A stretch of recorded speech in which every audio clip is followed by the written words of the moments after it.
A la sede del Centro de Prensa Internacional del Ministerio de Relaciones Exteriores de la República de Cuba. De inmediato iniciamos la conferencia de prensa del Ministerio de Salud Pública sobre la actualización de la situación epidemiológica del país frente a la COVID-19. Nos acompaña, como ya es habitual, el doctor Francisco Durán García, director nacional de epidemiología del MINSAP. Doctor, buenos días. Buenos días a todos los que nos siguen, a Biel y a todos ustedes que hacen posible esta transmisión. Bueno, hoy, en las vísperas del Día de los Padres, tenemos buenas noticias. No hemos tenido fallecidos, que eso es muy importante desde el punto de vista de la evolución de la enfermedad. Se mantiene ingresado, posiblemente la cifra más baja que hemos tenido en los hospitales, 296 pacientes, en vigilancia 12, sospechosos 133 y confirmados 151, o sea, casos activos 151. En la atención primaria de salud se vigilan por nuestros especialistas 574 personas. Ayer, otro día más con más de 2.500 muestras procesadas, 2.536 en los laboratorios de biología molecular del IPK, 1.308, Hospital Hermanos Amejeira, 350, Centro Provincial de Higiene y Epidemiología de Villa Clara, 316, en los laboratorios de biología molecular del Centro de La Habana, 282, en el de Santiago de Cuba, 280, y en el del Hospital Hermanos Amejeira, 94 muestras. Como resultado del estudio de estas 2.536 muestras, se diagnosticaron en el día de ayer 4 casos positivos en nuestro país. Eso da un indicador de o sea, una reactividad de las muestras de 0,16%. Ayer, que es algo que la población ha estado preguntando y a veces plantean que la negativización de algunas provincias obedecen a no haber procesado muestras, le podemos decir que de las 2.536, 1.724 pertenecen a La Habana. Es lógico, es el lugar con más complejidad, es el lugar donde tenemos casos activos y donde hay un grupo de contactos, casos sospechosos. Sin embargo, se procesaron muestras de todas las provincias. Las cifras más elevadas, pues Villa Clara con 142 muestras, Santiago de Cuba con 177, Ciego de Ávila con 82, pero todas, Camagüey con 45, Guantánamo 50, el municipio especial Isla de la Juventud con 48 muestras, Pinar del Río 41, Artemisa 39, Mayabeque 48, en fin, todos los territorios procesaron muestras para poder demostrar y garantizar que no existan casos positivos en sus territorios.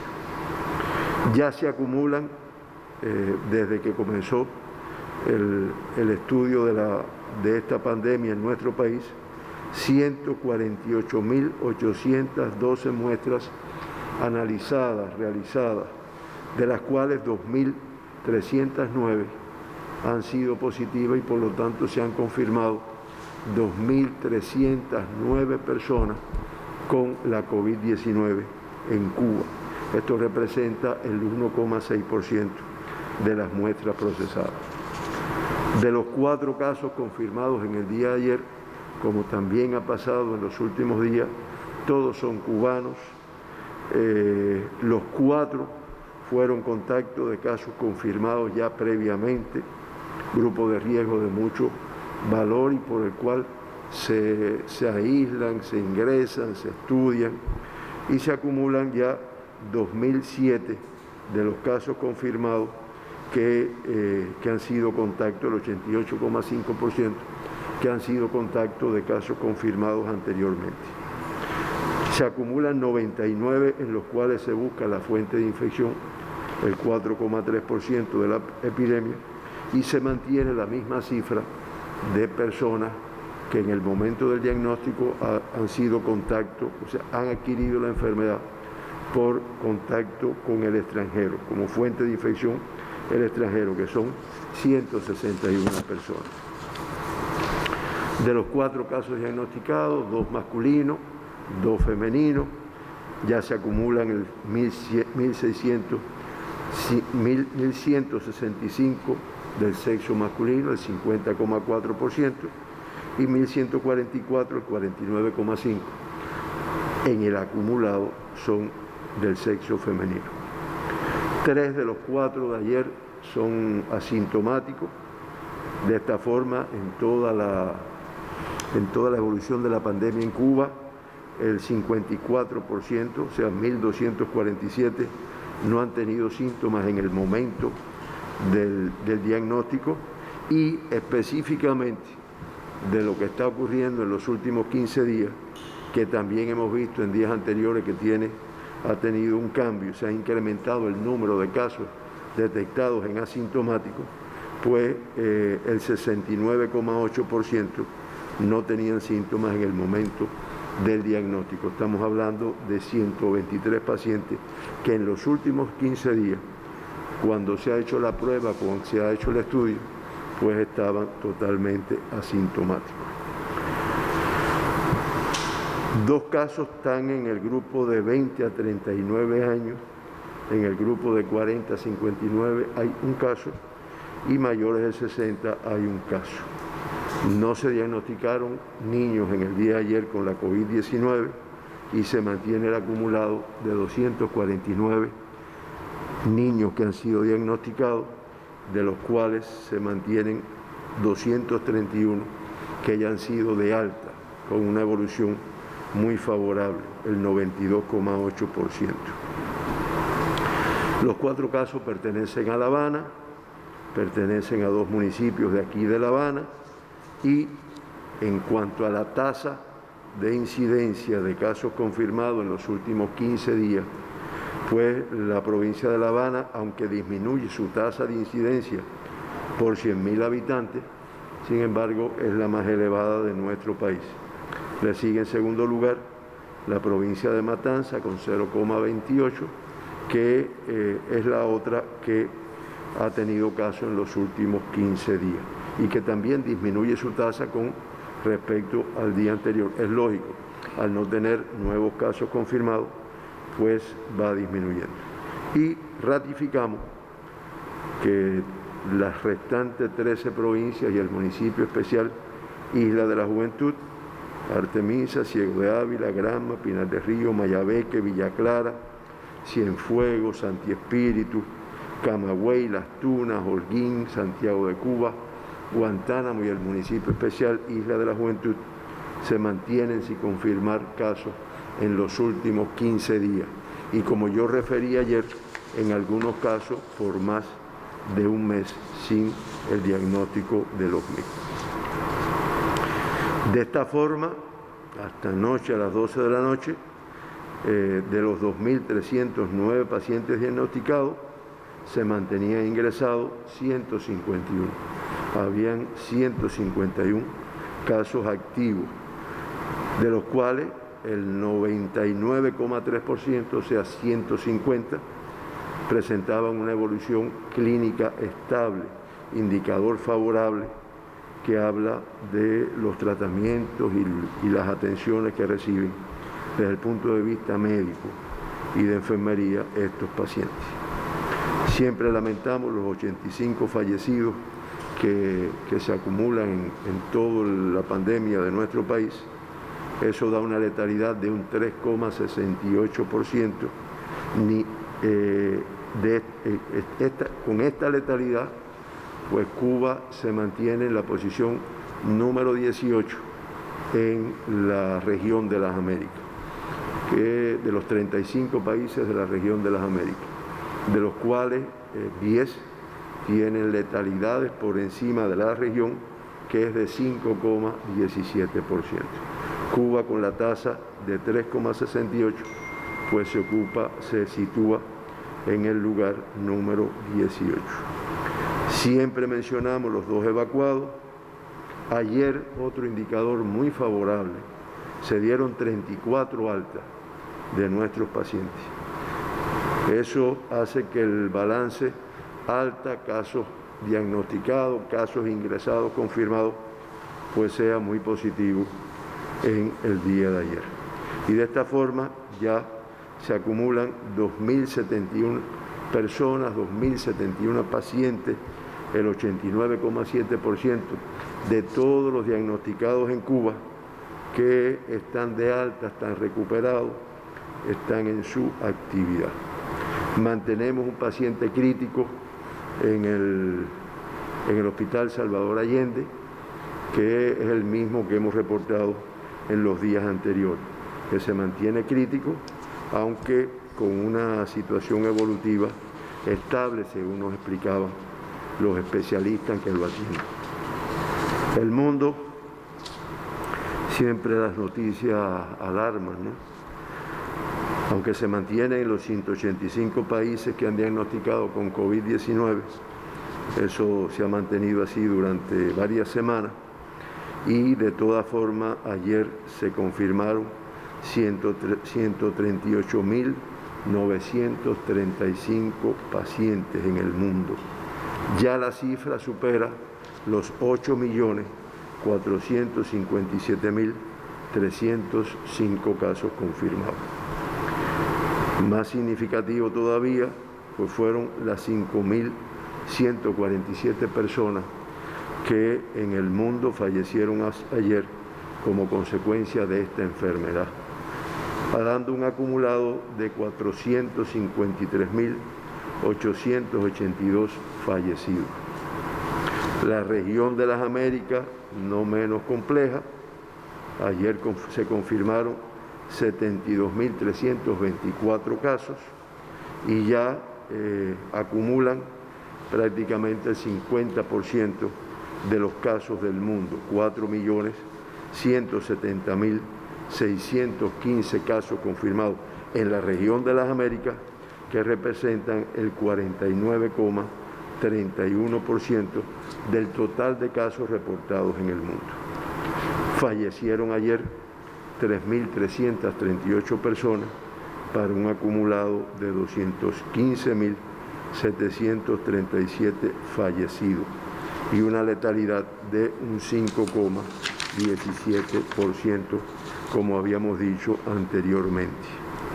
Ahí, revisando esta mañana los partes de la Organización Mundial de la Salud y la Organización Panamericana de la Salud, pues indiscutiblemente el epicentro de la pandemia se mantiene en nuestra región, en la región de las Américas.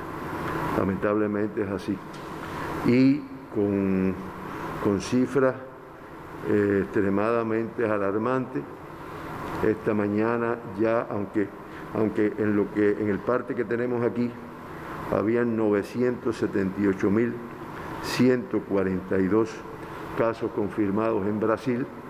Sin embargo, ya en la información de ahora, de las 6 de la mañana, pues ya estaba en más de 1 millón de casos confirmados en Brasil, solamente superado en el mundo por los Estados Unidos de Norteamérica.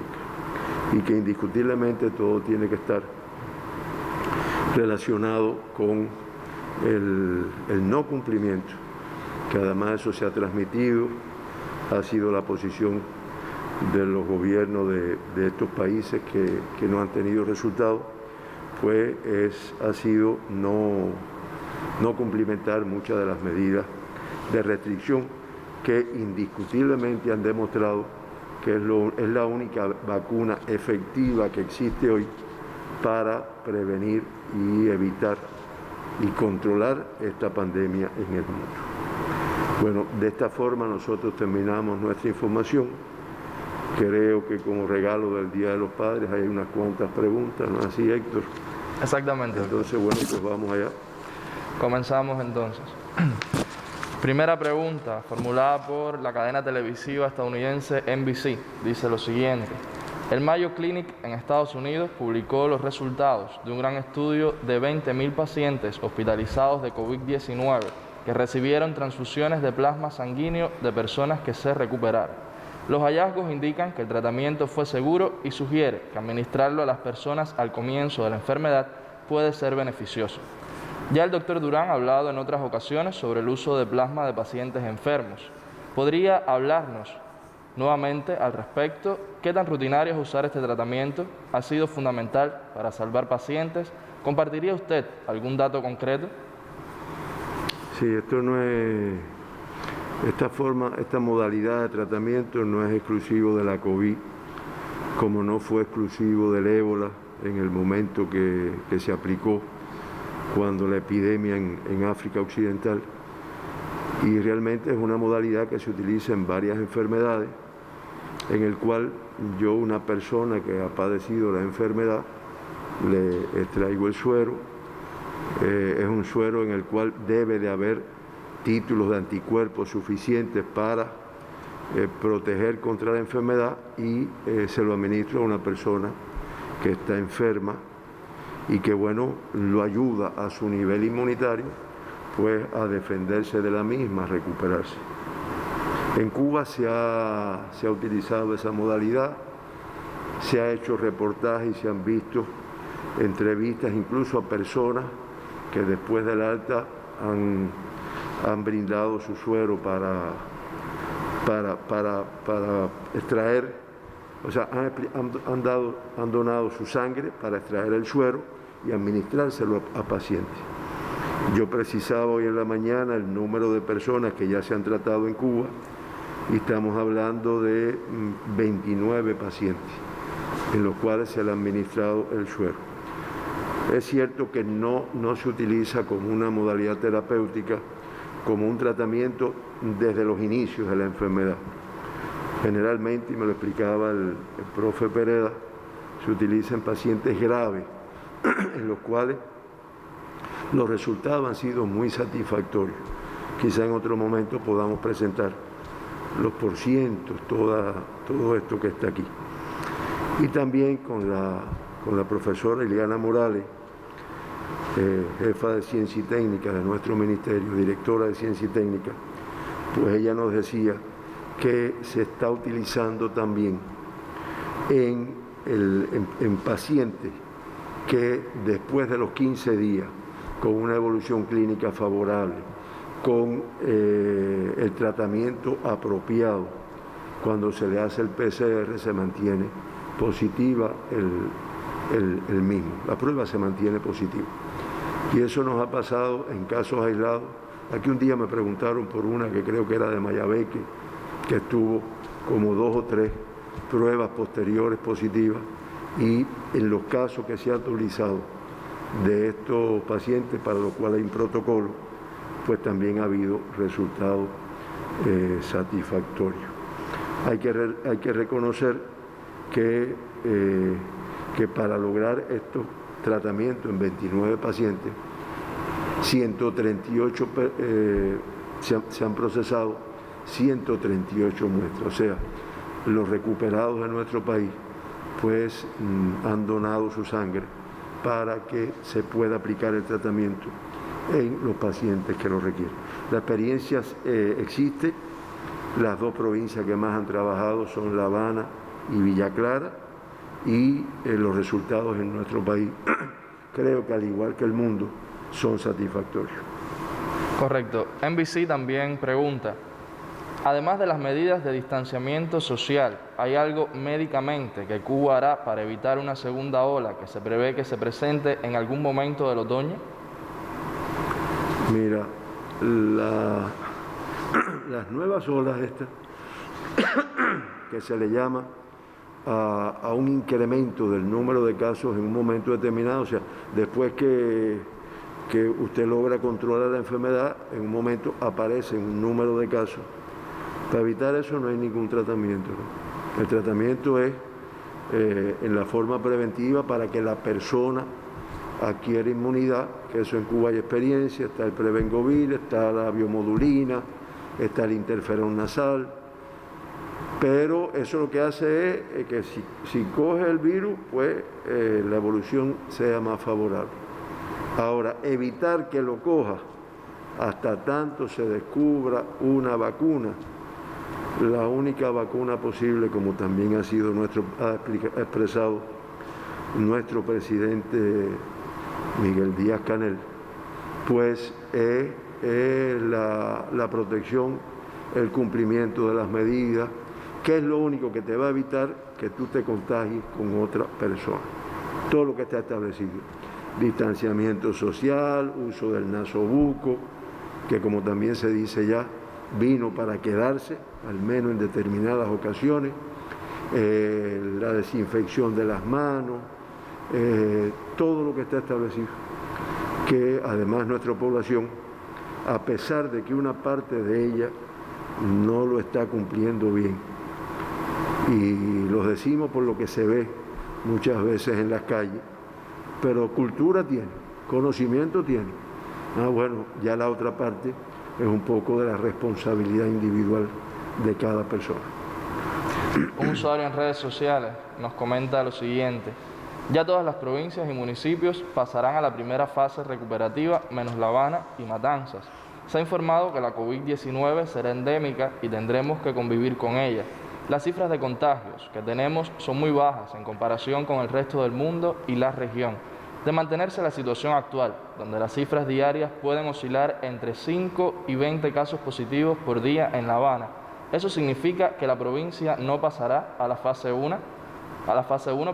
Pregunta además, relacionado con esto, el mismo usuario, si una de las provincias que actualmente no tiene nuevos casos en determinado momento registra un foco que genere determinada cantidad de casos positivos por varios días, ¿pasará de nuevo al estado de pandemia? Mira, nosotros, y lo hemos explicado así, no nos gusta, no compartimos el criterio de que esta es una enfermedad que se va a quedar endémica, como es las infecciones respiratorias agudas, como es la enfermedad diarreica aguda, a pesar de que disminuye, pero siempre hay un número de casos. Nosotros no compartimos eso, nosotros somos el criterio que incluso aún sin vacuna, con vacuna es más fácil, pero aún sin vacuna, esta es una enfermedad que se puede controlar para evitar que siempre haya un número habitual de casos. ¿Cómo se puede evitar? Ya lo saben. Eso no es información nueva. Ahora, en nuestro país se elaboraron un grupo de indicadores que se explicó por el presidente, por el primer ministro. Se elaboraron un grupo de indicadores, son 5 indicadores, los cuales cada provincia y cada municipio de nuestro país diariamente se hace un análisis de su comportamiento. Y como resultado de estos indicadores obtiene determinados valores, pues se decide si puede pasar a la fase 1, si puede pasar a la fase 2 o si puede pasar a la fase 3 de la tercera etapa. Cuba hoy tiene 13 provincias y el municipio especial y la juventud en la fase número 1 y hay información suficiente.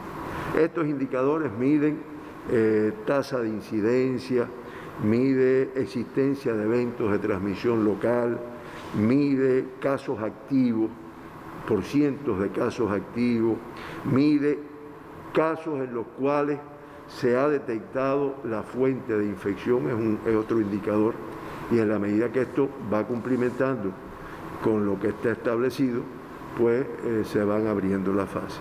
No son absolutos, en el sentido de que no haya un solo caso, de que no haya al menos un evento, sino pueden existir, pero siempre con una tendencia a la disminución y con una tendencia al control. Eso es lo que permite evaluarlo. Hay muchos países del mundo que tienen sus indicadores, que evalúan aspectos similares, y otros, lamentablemente, hemos visto cómo después de lograr reducir el número de casos, pues hay una apertura de las medidas de restricción, no se cumplimentan y han tenido lo que le llaman una nueva oleada, una primera oleada. Que en Cuba trabajamos para que no se nos dé ninguna oleada a no ser la de nuestro lindo mar ahora en el verano. Doctor, siguiente pregunta, otro usuario en redes sociales. Al inicio de la pandemia se circuló de manera informal un grupo de medicamentos que no se recomendaban su uso pues potenciaban la enfermedad. ¿Puede ser usado el diclofenaco de potasio, Motrin y acetaminofén? Sí, o sea, lo precisamos también con el profe Pereda y sí, se pueden utilizar si requiere su utilización para algo en específico. No está entre los medicamentos que se aplican como el esquema de tratamiento de la COVID-19 en nuestros pacientes. Pero bueno, si hay una persona que lo tiene que tomar por una determinada otra enfermedad, pues no está contraindicado su utilización. Aquí de estos, el diclofenaco de potasio, también llamado Voltaren, que lo hay inyectable, lo hay en tableta. Ese normalmente se utiliza con cautela, se utiliza mucho para dolores articulares, musculares, se utiliza con cautela porque puede provocar trastornos digestivos, sangramientos y demás, gastritis más que sangramiento. Pero eso no tiene que ver con el coronavirus, eso es normalmente como consecuencia del mismo. ¿Quedan más, Héctor? Sí, doctor. Una última pregunta, también de un usuario en redes sociales. Dice, ¿en Cuba se ha contagiado con coronavirus algún paciente con VIH? Y de ser positivo, ¿cómo ha sido su evolución clínica? Sí, en Cuba hemos tenido pacientes con VIH, incluso hemos tenido pacientes graves, pacientes críticos, pacientes no, un paciente. Y el síndrome de inmunodeficiencia adquirida, producido por el virus, que es el virus de inmunodeficiencia humana, pues ese tiene una afectación en el sistema inmunitario. Como yo expliqué aquí en una ocasión, el hecho de ser seropositivo, tener SIDA, tener el VIH, no te da más facilidades, o sea, tú no eres más propenso a adquirir la COVID-19. Tienes las mismas posibilidades que una persona que no lo tenga. Claro, estos pacientes pues tienen una afectación en su nivel inmunitario que en ocasiones puede hacer que la evolución sea con algunas que otras complicaciones. En Cuba eso no ha sido lo que, en los pocos casos que hemos tenido, no ha sido frecuente y la evolución ha sido generalmente favorable. Y sobre todo, si el paciente es seropositivo, el paciente con VIH cumple su esquema de tratamiento, que son medicamentos antirretrovirales, que le permiten mantener una carga viral no detectable muchas veces, pues indiscutiblemente pues, es una persona que está en iguales condiciones que cualquier otra persona de evolucionar con la enfermedad sin grandes complicaciones. Eso es lo que pudiéramos decir. Ahora sí, terminamos la ronda de preguntas, doctor. Ya, porque tenemos que ir a preparar para el Día de los Padres mañana, que lo vamos a celebrar en casa. Nosotros compartiremos un tiempo aquí con todas las personas que nos siguen y con ustedes que la hacen posible. Y de todas formas, bueno, pues que tengan un buen día, a mantenernos en casa y a preparar la actividad de mañana en la casa de cada uno de nosotros. O sea, nos quedamos en casa y celebramos el Día de los Padres, con algún distanciamiento, pero lo celebramos en familia, en cada lugar. Bueno, buenos días para todos. Así será, doctor. El agradecimiento para usted, para los corresponsales por sus preguntas, por supuesto, para todos los que nos siguen. Devolvemos